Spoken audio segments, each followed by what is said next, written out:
ನಮಸ್ಕಾರ, ಕನ್ನಡ ಒನ್ ನ್ಯೂಸ್ಗೆ ಸ್ವಾಗತ. ನಾನು ನಿಶ್ಮಾ ಇರ್ಷಾದ್. ಒಂದ್ ಕಡೆ ಬೃಹತ್ ಸಂಖ್ಯಾಬಲ ಇದೆ ಎನ್ನುವಂತಹ ಒಂದು ಅಪೂರ್ವವಾದಂತಹ ಆತ್ಮವಿಶ್ವಾಸ, ಇನ್ನೊಂದ್ ಕಡೆ ಅದೇ ಸಂಸತ್ತಿನ ಒಳಗೆ ತಮ್ಮದೇ ಪ್ರಮುಖ ಮಸೂದೆಯನ್ನ ಜಾರಿಗೆ ತರಲಾಗದೆ ತಡೆ ಹಿಡಿಯುವ ಅನಿವಾರ್ಯತೆ. ಅಷ್ಟಕ್ಕೂ ಕಳೆದ ಒಂದು ದಶಕದಿಂದ ದೇಶದ ರಾಜಕೀಯ ಅಜೆಂಡಾವನ್ನ ತಾನೇ ನಿರ್ಧರಿಸ್ತಾ ಇದ್ದ ನರೇಂದ್ರ ಮೋದಿ ಅವರ ಬ್ರ್ಯಾಂಡ್ ರಾಜಕಾರಣದಲ್ಲಿ ದಿಢೀರಾಗಿ ಇಂತಹ ಬದಲಾವಣೆ ಕಂಡಿದ್ದಾದ್ರೂ ಎಲ್ಲಿ? ಕಳೆದ 12 ವರ್ಷಗಳ ಕೇಂದ್ರ ರಾಜಕಾರಣವನ್ನ ನೀವೊಮ್ಮೆ ಗಮನಿಸಿದ್ರೆ ಒಂದು ವಿಷಯ ಸ್ಪಷ್ಟವಾಗುತ್ತೆ. ಪ್ರಧಾನಿ ಮೋದಿ ಮತ್ತು ಅಮಿತ್ ಶಾ ನೇತೃತ್ವದ ಬಿಜೆಪಿ ಸರ್ಕಾರ ಯಾವಾಗ್ಲೂ ಕೂಡ ಆಕ್ರಮಣಕಾರಿ ದಾಳಿಯನ್ನೇ ನೆಚ್ಚಿಕೊಂಡಿತ್ತು. ವಿಪಕ್ಷಗಳು ಪ್ರಶ್ನೆ ಎತ್ತುವ ಮೊದಲೇ ಕಾಂಗ್ರೆಸ್, ನೆಹರು ಅಥವಾ ರಾಹುಲ್ ಗಾಂಧಿ ಅವರನ್ನ ಗುರಿಯಾಗಿಸಿ ರಾಜಕೀಯ ನರೇಟಿವ್ ಹೆಣೆಯುವುದು ಇವರ ಪ್ರಮುಖವಾದ ಒಂದು ಅಸ್ತ್ರವಾಗಿತ್ತು. ಆದ್ರೆ ಇತ್ತೀಚಿನ ರಾಜಕೀಯ ಬೆಳವಣಿಗೆಗಳು ಮತ್ತು ಸಂಸತ್ತಿನ ಅಧಿವೇಶನಗಳಲ್ಲಿ ಆಗಿದ್ದೇ ಬೇರೆ ನೋಡಿ. ಯಾವಾಗ್ಲೂ ಕೂಡ ಎದುರಾಳಿಗಳನ್ನ ರಕ್ಷಣಾತ್ಮಕ ಸ್ಥಿತಿಗೆ ತಳ್ತಾ ಇದ್ದಂತಹ ಆಡಳಿತ ಪಕ್ಷ ಇವತ್ತು ಸ್ವತಃ ತಾವೇ ಸಂಪೂರ್ಣವಾಗಿ ಡಿಫೆನ್ಸಿವ್ ಮೂಡ್ಗೆ ಜಾರಿದೆ. ಇನ್ನೊಂದ್ ಕಡೆಯಲ್ಲಿ ವಿಪಕ್ಷಗಳು ಕೂಡ ಕೇವಲ ಪ್ರತಿಭಟನೆಗೆ ಸೀಮಿತವಾಗದೆ ಆಕ್ರಮಣಕಾರಿ ರಾಜಕೀಯ ನರೇಟಿವ್ ಅನ್ನ ಕಟ್ಟುವಲ್ಲಿ ಯಶಸ್ವಿಯಾಗ್ತಾ ಇದೆ. ಪರಿಸ್ಥಿತಿ ಎಲ್ಲಿವರೆಗೆ ಬಂದಿದೆ ಅಂದ್ರೆ, ರಾಹುಲ್ ಗಾಂಧಿ ವಿರುದ್ಧ ಉತ್ತರ ಪ್ರದೇಶದ ಲಕ್ನೋ ನ್ಯಾಯಾಲಯದಲ್ಲಿದ್ದ ಕ್ರಿಮಿನಲ್ ಪ್ರಕರಣವೊಂದಕ್ಕೆ ಸಂಬಂಧಿಸಿದಂತೆ ರಾಜ್ಯ ಸರ್ಕಾರವೇ ಪೂರ್ವಾನುಮತಿ ನೀಡಿರಲಿಲ್ಲ ಅನ್ನುವ ಕಾರಣಕ್ಕೆ ಸುಪ್ರೀಂ ಕೋರ್ಟ್ ಆ ಪ್ರಕರಣವನ್ನೇ ಈಗ ರದ್ದುಗೊಳಿಸಿತು. ವಿಪಕ್ಷ ನಾಯಕರನ್ನ ನಿರಂತರವಾಗಿ ಇಕ್ಕಟ್ಟಿಗೆ ಸಿಲುಕಿಸ್ತಾ ಇದ್ದಂತಹ ಬಿಜೆಪಿ ಇವತ್ತು ಸ್ವತಃ ಕಾನೂನು ಹಿನ್ನಡೆಗಳನ್ನ ಸಮರ್ಥಿಸಿಕೊಳ್ಳುವಂತಹ ಹಂತಕ್ಕೆ ಯಾಕೆ ಬಂತು ಹಾಗಾದ್ರೆ? ಇದರ ಅಸಲಿ ಕತೆ ಶುರುವಾಗೋದು ಬೀದಿಗಳಲ್ಲಿ ನೋಡಿ, ಮುಖ್ಯವಾಗಿ ಜಂತರ್ ಮಂತರ್ನಲ್ಲಿ. ನೀಟ್ ಪರೀಕ್ಷೆಯ ಅಕ್ರಮ, ಪದೇ ಪದೇ ನಡೀತಾ ಇರುವಂತಹ ಪೇಪರ್ ಲೀಕ್, ಹೆಚ್ಚುತ್ತಾ ಇರುವಂತಹ ನಿರುದ್ಯೋಗ ಮತ್ತು ಶಿಕ್ಷಣ ವ್ಯವಸ್ಥೆಯ ಅವ್ಯವಸ್ಥೆಯ ವಿರುದ್ಧ ವಿದ್ಯಾರ್ಥಿಗಳು ಬೀದಿಗೆ ಇಳಿದ್ರು. ಯಾವುದೇ ಸರ್ಕಾರಕ್ಕೆ ಯುವ ಜನರ ಆಕ್ರೋಶ ತೀರಾ ಸೂಕ್ಷ್ಮವಾದುದು.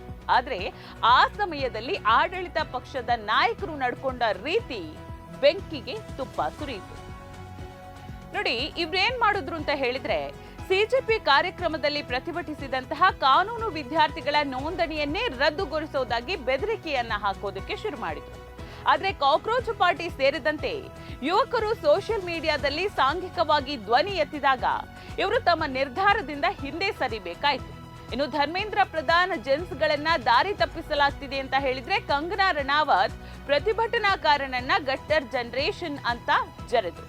ಕೊನೆಗೆ ಪ್ರಧಾನಿ ಮೋದಿ ಅವರು ದಾರಿ ತಪ್ಪಿದ ಮಕ್ಕಳನ್ನ ಕ್ಷಮಿಸ್ತೇನೆ ಅಂದಾಗ ಆಕ್ರೋಶ ಶಮನವಾಗುವ ಬದಲು ಇಲ್ಲಿ ದ್ವಿಗುಣಗೊಂಡಿತು. ನಮ್ಗೆ ಬೇಕಿರೋದು ಕ್ಷಮೆಯಲ್ಲ, ಪರೀಕ್ಷಾ ಅಕ್ರಮಕ್ಕೆ ಉತ್ತರ ಮತ್ತು ಭವಿಷ್ಯದ ಭರವಸೆ ಅಂತ ಇಲ್ಲಿ ವಿದ್ಯಾರ್ಥಿಗಳ ಧ್ವನಿ ಏನಾಯ್ತು, ಗಟ್ಟಿಯಾಯ್ತು. ಬೀದಿಯಲ್ಲಿದ್ದ ಈ ಆಕ್ರೋಶ ಸಂಸತ್ತಿನ ಅಧಿವೇಶನದ ಮೇಲೆ ಕೂಡ ನೇರವಾಗಿ ಪರಿಣಾಮ ಬೀರಿತು ನೋಡಿ. ಅಯೋಧ್ಯೆ ರಾಮ ಮಂದಿರದ ದೇಣಿಗೆ ಆರೋಪ ಮತ್ತು ವಿದ್ಯಾರ್ಥಿಗಳ ಮೇಲಿನ ಪೊಲೀಸ್ ಕ್ರಮದ ಕುರಿತು ಪ್ರಧಾನಿ ಮತ್ತು ಗೃಹ ಸಚಿವರು ಸ್ಪಷ್ಟನೆ ನೀಡಬೇಕು ಅಂತ ಹೇಳಿ ವಿಪಕ್ಷಗಳು ಪಟ್ಟು ಹಿಡಿದು ಕುಳಿತರು. ಪರಿಣಾಮ ಏನಾಯ್ತು?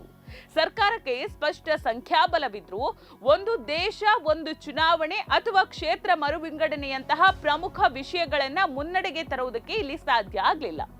ಎಫ್ಸಿಆರ್ಎ ತಿದ್ದುಪಡಿ ಮಸೂದೆಯನ್ನ ಕೂಡ ಜಂಟಿ ಸಂಸದೀಯ ಸಮಿತಿಗೆ ಕಳುಹಿಸಬೇಕಾಯಿತು. ಅಂದ್ರೆ ದೇಶದ ರಾಜಕೀಯ ಅಜೆಂಡಾವನ್ನ ಹೊಂದಿಸುವ ಸಾಮರ್ಥ್ಯ ಆಡಳಿತ ಪಕ್ಷದ ಕೈಯಿಂದ ಜಾರಿ ವಿಪಕ್ಷದ ಕೈಗೆ ಹೋದಂತೆ ಈಗ ಕಾಣಿಸ್ತಾ ಇದೆ. ಇದರ ಜೊತೆಗೆ ಬಿಜೆಪಿಯ ಆಂತರಿಕ ಸಂಘಟನೆಯಲ್ಲೂ ಕೂಡ ಬಿರುಕು ಕಾಣಿಸಿಕೊಳ್ತಾ ಇದೆ. ಅಂದ್ರೆ ಗೆಲುವಿನ ಕ್ರೆಡಿಟ್ ಕೇಂದ್ರ ನಾಯಕತ್ವಕ್ಕೆ ಮಾತ್ರ, ಆದ್ರೆ ಸೋಲಿನ ಹೊಣೆ ಏನಿದೆ ಅದು ಮಾತ್ರ ಸ್ಥಳೀಯ ನಾಯಕರಿಗೆ ಅನ್ನುವಂತಹ ಸಂಸ್ಕೃತಿ ಈಗ ಪಕ್ಷದೊಳಗೆ ಅಸಮಾಧಾನವನ್ನ ಮೂಡಿಸಿದೆ. ಅಂದ್ರೆ ಬಿಜೆಪಿಯೊಳಗೆ ಇದು ಅಸಮಾಧಾನವನ್ನ ಮೂಡಿಸಿದೆ. ಬಿಹಾರದ ಬಂಕಿಪುರ ಉಪಚುನಾವಣೆಯಲ್ಲಿ ಪಕ್ಷದ ರಾಜ್ಯಾಧ್ಯಕ್ಷ ನಿತಿನ್ ನಬೀನ್ ಪ್ರತಿನಿಧಿಸ್ತಾ ಇದ್ದ ಕ್ಷೇತ್ರವೇ ಕೈತಪ್ಪಿ ಪ್ರಶಾಂತ್ ಕಿಶೋರ್ ಅವರ ಜನಸುರಾಜ್ ಗೆಲುವು ಸಾಧಿಸಿದ್ದು ಇದಕ್ಕೊಂದು ಸ್ಪಷ್ಟ ಉದಾಹರಣೆ ಅಂತಾನೆ ಹೇಳ್ಬೋದು. ಇನ್ನು ಮಧ್ಯಪ್ರದೇಶದ ದತಿಯಾದಲ್ಲಿ ನರೋತ್ತಮ ಮಿಶ್ರಾ ಅವರಿಗೆ ಟಿಕೆಟ್ ಸಿಗದಿದ್ದಾಗ ಅಲ್ಲಿನ ಕಾರ್ಯಕರ್ತರೆಲ್ಲರೂ ಕೂಡ ರಸ್ತೆಗೆ ಇಳಿದಿದ್ರು. ಅಂದ್ರೆ ಮೇಲಿಂದ ಏನ್ ಹೇರಲ್ಪಡುವ ನಾಯಕತ್ವ ಮತ್ತು ಮೋದಿಯ ಬ್ರ್ಯಾಂಡ್ ಮಾತ್ರವೇ ಪ್ರತಿಯೊಂದು ಚುನಾವಣೆಯನ್ನೂ ಗೆಲ್ಲಿಸ್ತದೆ ಅನ್ನುವಂತಹ ಇವರ ಲೆಕ್ಕಾಚಾರ ಏನಿತ್ತು ಅದು ತಳಮಟ್ಟದಲ್ಲಿ ಇಲ್ಲಿ ಕೆಲಸ ಮಾಡ್ತಾ ಇಲ್ಲ. ಕಳೆದ ಒಂದು ದಶಕದಿಂದ ಬಿಜೆಪಿ ನಿರ್ಮಿಸಿದ್ದ ಅಜೇಯ ಆಡಳಿತ ಮತ್ತು ಪರ್ಯಾಯವೇ ಇಲ್ಲದ ನಾಯಕತ್ವ ಅನ್ನುವಂತಹ ಒಂದು ನರೇಟಿವ್ಗೆ ಮೊದಲ ಬಾರಿಗೆ ದೊಡ್ಡ ಧಕ್ಕೆ ಉಂಟಾಗಿದೆ ಅಂತಾನೆ ಹೇಳ್ಬೋದು. ಇದೇ ವಿಪಕ್ಷಗಳಿಗೆ ಸಿಕ್ಕಿರುವ ಅತಿ ದೊಡ್ಡ ರಾಜಕೀಯ ಅಸ್ತ್ರ. ಯುವ ಮತದಾರರ ವೈಚಾರಿಕ ಬದಲಾವಣೆ ಇರಬಹುದು, ಅಂದ್ರೆ ಜಾತಿ, ಧರ್ಮ ಅಥವಾ ಭಾವನಾತ್ಮಕ ವಿಚಾರಗಳಿಗಿಂತ ನೀಟ್ ಪ್ರಶ್ನೆ ಪತ್ರಿಕೆ ಲೀಕ್ ಇರಬಹುದು, ಉದ್ಯೋಗ ಮತ್ತು ಭವಿಷ್ಯವೇ ಮುಖ್ಯ ಅನ್ನುವಂತಹ ವಾತಾವರಣ ಈಗ ನಿರ್ಮಾಣ ಆಗಿದೆ. ರಕ್ಷಣಾತ್ಮಕ ಪರಿಸ್ಥಿತಿಯಲ್ಲಿ ಹಾಗಾಗಿ ಬಿಜೆಪಿ ಇದೆ. ಅಂದ್ರೆ ವಿಪಕ್ಷಗಳು ಕೇವಲ ಟೀಕೆಗೆ ಸೀಮಿತವಾಗದೆ ನಾವು ಅಧಿಕಾರಕ್ಕೆ ಬಂದ್ರೆ ಏನ್ ಮಾಡ್ತೀವಿ ಅನ್ನುವಂತಹ ಒಂದು ಪಾರದರ್ಶಕ ವಿಷನ್ ಡಾಕ್ಯುಮೆಂಟ್ ನೀಡಿದ್ರೆ ಇಲ್ಲಿ ವಿಪಕ್ಷಗಳು ಜನರ ಮನಸ್ಸನ್ನ ಗೆಲ್ಲೋದು ಸುಲಭ ಆಗಬಹುದು. ಡಬಲ್ ಇಂಜಿನ್ ಬ್ಯಾಂಡಿಂಗ್ ನ ಮಿತಿ ಇಲ್ಲಿ ಮುಗ್ದೋಗಿದೆ ಅಂತಾನೆ ಹೇಳ್ಬೋದು. ಅಂದ್ರೆ ಕೇಂದ್ರ ನಾಯಕತ್ವದ ಹೆಸರಿನಲ್ಲಿ ಸ್ಥಳೀಯ ಸಮಸ್ಯೆಗಳನ್ನ ಮುಚ್ಚಿ ಹಾಕೋದಕ್ಕೆ ಸಾಧ್ಯವಿಲ್ಲ ಅನ್ನೋದು ಈಗ ಸಾಬೀತಾಗಿದೆ. ಪ್ರಾದೇಶಿಕ ಸಮಸ್ಯೆಗಳಿಗೆ ಗಟ್ಟಿ ಧ್ವನಿಯಾಗುವ ಅವಕಾಶ ಈಗ ವಿಪಕ್ಷಗಳಿಗೆ ಇದೆ. ಆದ್ರೆ ಈ ಅವಕಾಶವನ್ನ ವಿಪಕ್ಷಗಳು ಉಚಿತ ಕೊಡುಗೆ ಅಂತ ಭಾವಿಸಿದ್ರೆ ಅದು ಅವರ ಅತಿ ದೊಡ್ಡ ಮೂರ್ಖತನ ಆಗತ್ತೆ. ಸರ್ಕಾರವನ್ನ ಸಂಸತ್ತಿನಲ್ಲಿ ಇಕ್ಕಟ್ಟಿಗೆ ಸಿಲುಕಿಸೋದು ಒಂದು ರಾಜಕೀಯ ತಂತ್ರ.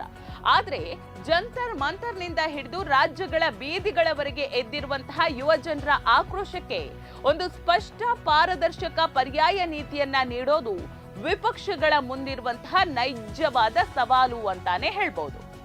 ಇನ್ನು ಇಂಡಿಯಾ ಒಕ್ಕೂಟ ಸಂಸತ್ತಿನಲ್ಲಿ ಒಂದಾಗಿದ್ರು ಕೂಡ, ಅಂದ್ರೆ ವಿಪಕ್ಷಗಳು ಇಂಡಿಯಾ ಒಕ್ಕೂಟ ಸಂಸತ್ತಿನಲ್ಲಿ ಒಂದಾಗಿದ್ರು ಕೂಡ ರಾಜ್ಯಗಳ ಮಟ್ಟದಲ್ಲಿ ಇವರ ನಡುವೆ ವಿವಿಧ ವಿಚಾರಗಳಲ್ಲಿ ಭಿನ್ನಾಭಿಪ್ರಾಯಗಳಿವೆ.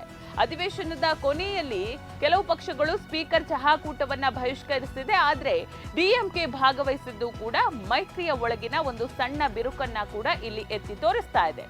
ಅಂತಿಮ ಪ್ರಶ್ನೆ ಏನಂತ ಹೇಳಿದ್ರೆ, ಇದೀಗ ಕಳೆದ ಒಂದು ದಶಕದಿಂದ ದೇಶದ ರಾಜಕೀಯ ನಿರೂಪಣೆಯನ್ನ ಸಂಪೂರ್ಣವಾಗಿ ನಿಯಂತ್ರಿಸ್ತಾ ಇದ್ದಂತಹ ಬಿಜೆಪಿಯ ತಂತ್ರಕ್ಕೆ ಈಗ ನಿಜಕ್ಕೂ ಕೂಡ ತಡೆ ಬಿದ್ದಿದ್ಯಾ?